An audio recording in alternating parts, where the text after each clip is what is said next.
India और Zimbabwe के बीच में ना 2 T20 इंटरनेशनल्स हो चुके हैं 5 मैचेस की सीरीज़ के। मल्टीपल छक्के लगे हैं, लेकिन मेरा ख्याल है सबसे लंबा छक्का जो है वो रिंकू सिंह ने मारा है। रिंकू सिंह पहले मैच में फ्लॉप हो गया, नहीं चला। वर्ल्ड T20 में नाम हर कोई एक्सपेक्ट कर रहा था, रिंकू का नाम नहीं आया, ट्रैवलिंग रिजर्व में था।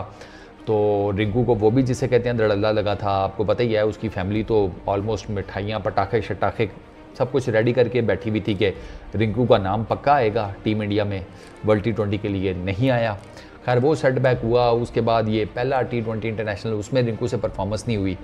लेकिन रिंकू ने ना आज ये साबित किया 48 बनाकर 22 बॉल्स के ऊपर 2 चौके 5 छक्के 218 का स्ट्राइक रेट, कि वो थोड़ा सा ना पहले मैच में ध्यान आगे पीछे हो गया था, लेकिन अब हम वापस आ गए हैं। इस 2 मैचेस की जो अभी तक हुई है, इसमें मेरा ख्याल है सबसे लंबा छक्का भी रिंकू ने ही मारा है। 104 मीटर्स का रिंकू ने आज एक छक्का मारा है उसको, मुजरबानी को, और वो ग्राउंड से बाहर गेंद फेंक गया। ग्राउंड से, स्टेडियम से, जो भी आप कह लें, बाहर, जिसे कहते हैं ना अगली ही खला में उसको भेज दिया। मुजरबानी को मैं इस वजह से कह रहा हूँ कि मुजरबानी आज जिम्बाब्वे की तरफ से पिक ऑफ द बॉलर था। 4 ओवर किए हैं, 1 मैडन किया है, 30 रन दिए हैं और विकेट उसने एक ही ली है। 7.50 की उसकी इकॉनमी है, 14 उसके डॉट बॉल्स हैं। ठीक है, मुजरबानी को ना टोटल 4 बाउंड्रीज पड़ी हैं, 1 चौका 3 छक्के। चौका मेरा ख्याल है उसको गायकवाद ने मारा है, मुझे जहाँ तक ऐसे याद पड़ता है। छक्के उसको तीनों रिंकू ने मारे हैं। आप रिंकू की बैटिंग का ना अंदाज़ा इस बात से करें कि जो सबसे जिसे कहते हैं टाइट बॉलर था उसी को इसने अटैक किया है। 30 में से 18 रन, तो इसका मतलब है मुजरबानी को रिंकू ने मारे, मोटा मोटा 3 छक्के। और ये दूसरा छक्का था मुजरबानी को।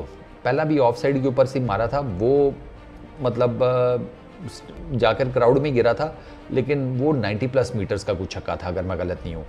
ये जो मारा था ये तो घुटना रख के मारा था, और इतना, और मज़े की बात है घुटना रख के मारा है, मारा लॉन्ग ऑफ के ऊपर से है। वरना नॉर्मली रिंकू घुटना रख के लेग साइड के ऊपर कहीं लपेटता है, लेकिन नहीं, यहाँ पर उसने ऑलमोस्ट थोड़ा सा बेंड होकर घुटना नीचे रख के लॉन्ग ऑफ के ऊपर से मारा है।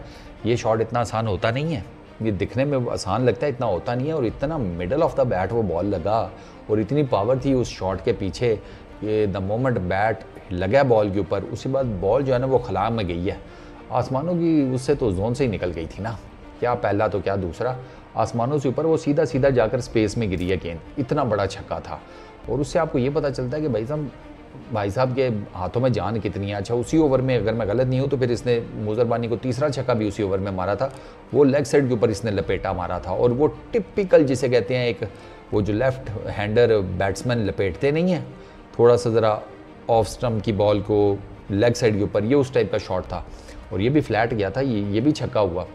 तो रिंकू सिंह की आज की जो बैटिंग की परफॉर्मेंस थी ना, उसने कम से कम जो है उसके कॉन्फिडेंस में ये इजाफा किया होगा कि नहीं, वो अगर वर्ल्ड T20 में नाम नहीं आया तो कोई दिक्कत नहीं है। दूसरा, अगर नाम इधर नहीं आया इसमें, नाम कह रहा हूँ, अगर पहले मैच में परफॉर्मेंस नहीं हुई तो उसमें भी कोई दिक्कत नहीं है। भाई साहब टाइम अपना चल रहा है, अच्छा तो हम परफॉर्मेंसेस देंगे। और आज की इनिंग उसकी इतनी ज़बरदस्त थी, नॉट आउट गया है उसने गायकवाद के साथ। मेरा ख्याल है कोई 80-90 रन की पार्टनरशिप लगाई है, और 30-40 गेंदों के ऊपर बड़ा ज़बरदस्त किस्म का दोनों खेले हैं। बट रिंकू की आपको पता है 200+ का स्ट्राइक रेट, वो नहीं छोड़ता आखिरी ओवर्स में, डेथ ओवर्स में वो आइडियल बैट्समैन है रिंकू सिंह। मतलब कोई भी टीम होगी ना, वो डेफिनेटली चाहेगी कि डेथ ओवर्स में उसके पास रिंकू सिंह जैसा बैट्समैन हो। स्किल सेट है पावर हिटिंग का, टैलेंट है पावर हिटिंग का, बहादुरी है पावर हिटिंग की, हैंड आई कोऑर्डिनेशन बड़ा ज़बरदस्त किस्म का है। अच्छा, रिंकू जान से हिट मारता है। आप इसका अगर फुटवर्क देखें ना, तो आपको रिंकू का कोई बहुत ज़्यादा फुटवर्क नहीं नज़र आता, लेकिन जिसे कहते हैं हाथों में जान इतनी है ना कि बॉल बेशक वो अपनी बॉडी से दूर भी खेल रहा है, लेकिन इसके बल्ले के ऊपर गेंद लग जाए ना, फिर वो बाउंड्री के अंदर नहीं टिकती, फिर वो बाउंड्री से बाहर ही गिरती है। इवन इसके मैंने IPL के अंदर और आगे पीछे कई ऐसे शॉट्स देखे हैं रिंकू सिंह के कि जो द मोमेंट बॉल हिट हुई ना बैट के ऊपर, आपको साफ पता चल जाता है ये आधा पौना शॉट है, ये मिडल में नहीं लगा इसका शॉट। वो आपको आइडिया हो जाता है ना, इतनी आपने क्रिकेट देखी हो, आपको शॉट देख के ये अंदाज़ा हो जाता है कि ये आधा सा शॉट था।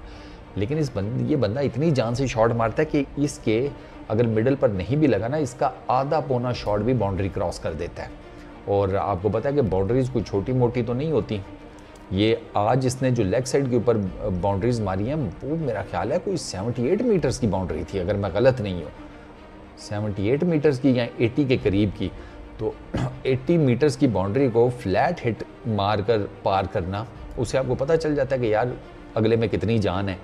तो इंडियन बैटिंग लाइनअप में ना Rinku Singh lower middle order में दी मोस्ट डेंजरस किस्म का बैट्समैन है, क्योंकि इम्प्रोवाइजेशन भी कर लेता है, पावर हिटिंग भी कर लेता है।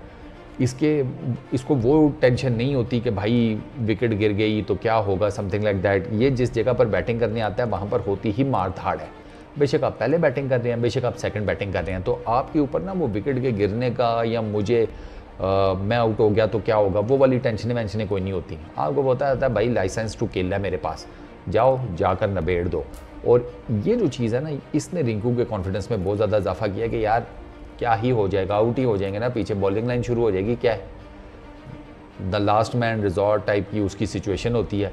तो उसमें फिर आपको पता है कि कई दफ़ा रिंकू चलता है, कई दफ़ा नहीं भी चलता, लेकिन अभी तक तो वो ज़्यादातर मैचेस में चल ही रहा है, जैसे ये जिम्बाब्वे के अगेंस्ट दूसरा T20। अब देखते हैं आगे क्या करता है। इस वीडियो में इतना ही, अपना बहुत ख्याल रखना, नेक्स्ट वीडियो में मुलाकात होगी।